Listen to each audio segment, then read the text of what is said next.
You're not ungrateful. You're awake. This is the Dignity Room, a place that's always yours. Come in.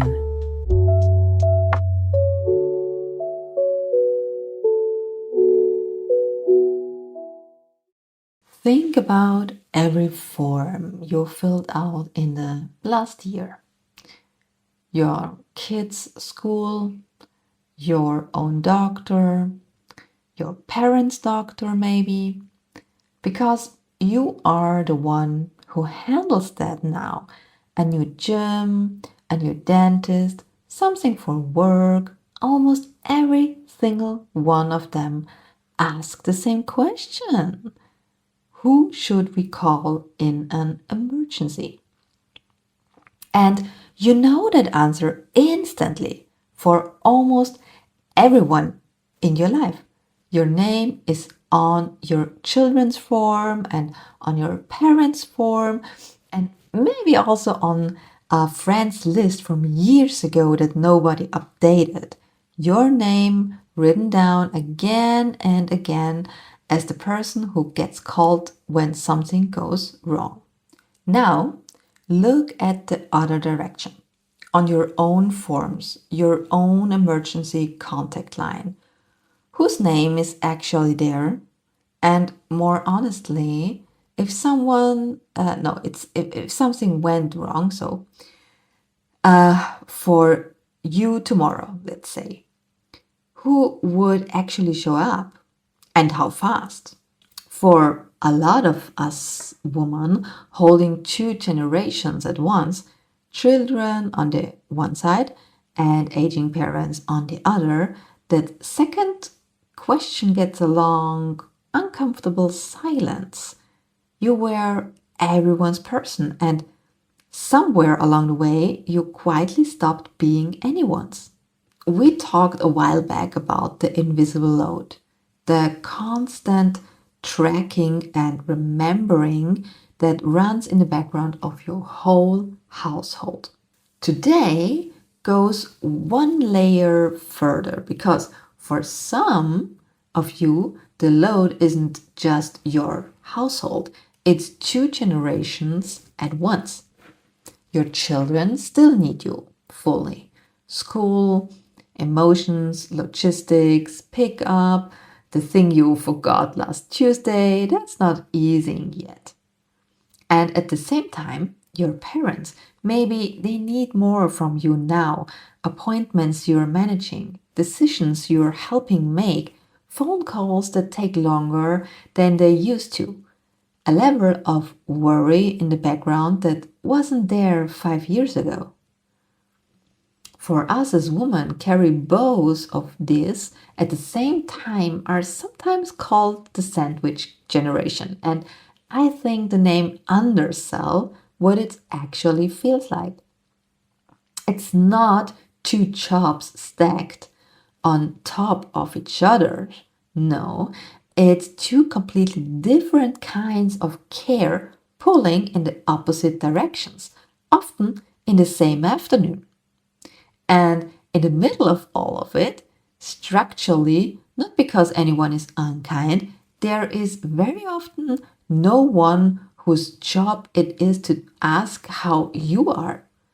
You are the one holding both ends, and the person holding both ends rarely gets asked if her hands are tired.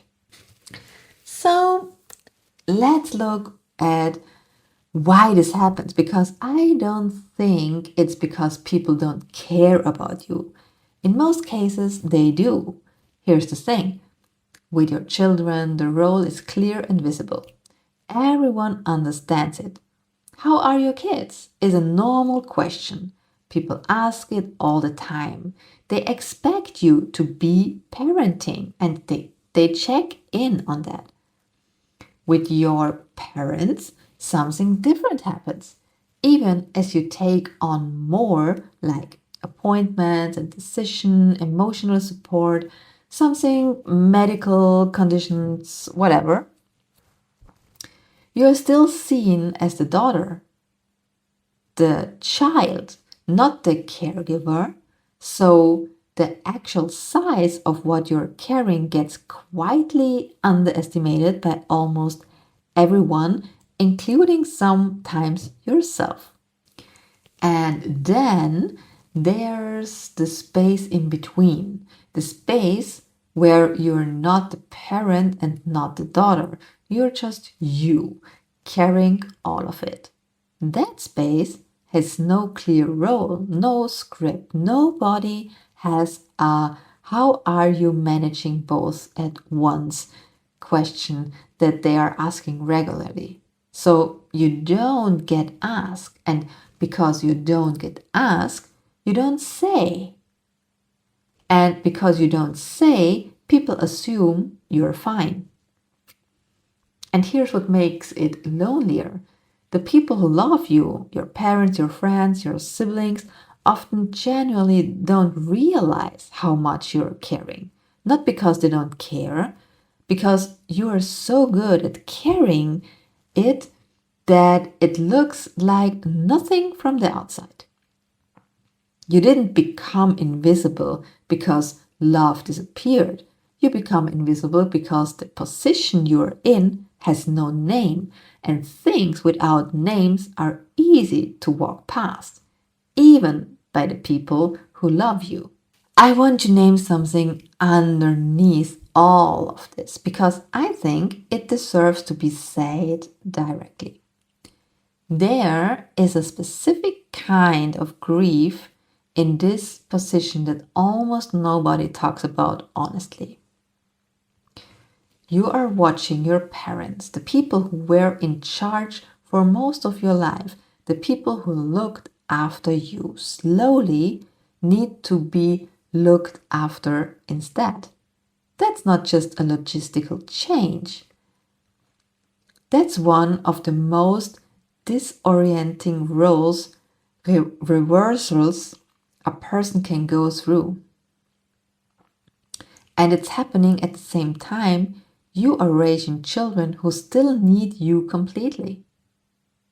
There's no good moment in the day to feel that grief.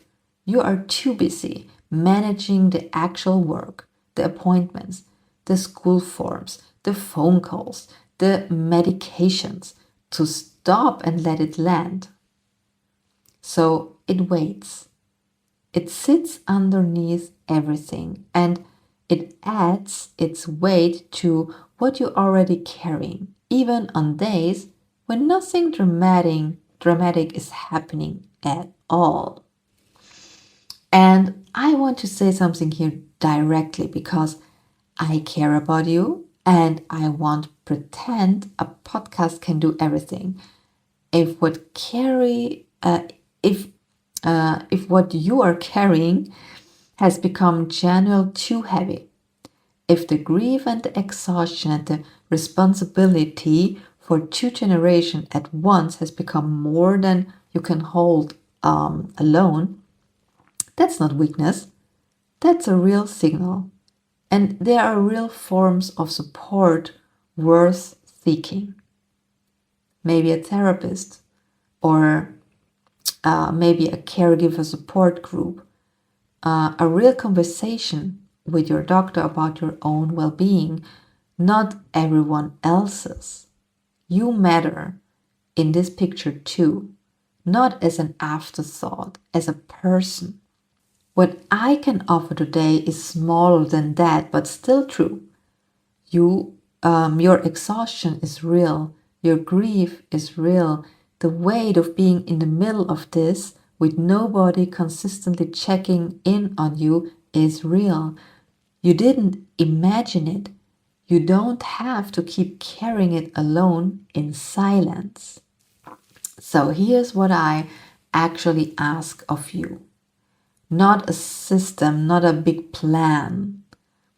Think of one person, just one, who could be something like your emergency contact, not necessarily for a hospital form, though that matters too. More broadly, one person who, if you said, today was too much, I'm not okay, would actually show up, would actually ask the follow-up question, would treat your exhaustion as something real, not something to manage around.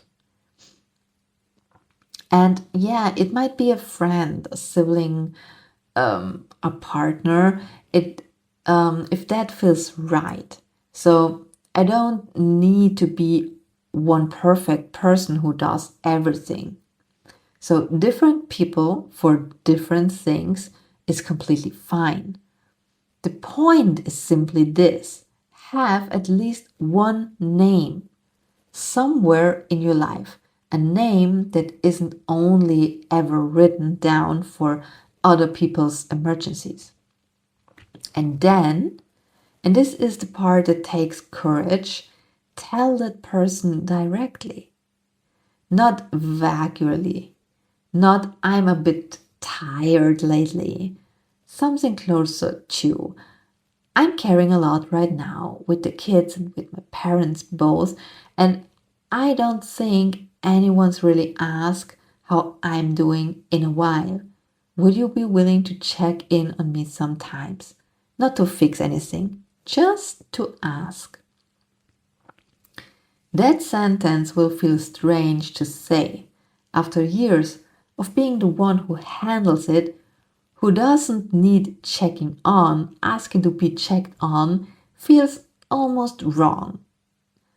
And that discomfort means unfamiliar, not wrong. Because we never did it before, and everything what we do the first time, it feels unfamiliar. And maybe this scares us, or yeah, make it uncomfortable. But this doesn't mean that this is wrong. It's only unfamiliar. You have spent years being everyone's reliable name on the form. You are allowed to put someone down for yourself too. Not because you're failing apart, because even the person holding everyone together is still underneath all of it a person. And people aren't meant to carry this much for this long with no one designated to ask how they're doing. Okay, so here are the 3 things to take with you today. 1. If you're caring for children and aging parents at the same time, you are in one of the hardest positions there is and one of the most invisible. You didn't disappear because anyone stopped caring. You disappeared because the space between your roles has no name, and things without names get walked past, even by people who love you. 2. There is real grief underneath the exhaustion. Watching your parents need care while your children still need you fully, that's a genuine loss, happening in real time with no space to feel it. If the weight has become more than you can carry alone, that's worth taking to a real professional. You matter in this picture too. And 3, find one person who can be something like your emergency contact in real life, not just on a form. Tell them directly that you would like to be checked in on. The sentence will feel strange. Say it anyway. You are allowed to have someone ask how you are. That's all for today. If you want to go a little deeper, I left you something in the show notes. A quiet first step in your own time. Thank you for being here. This was the Dignity Room, a place that's always yours.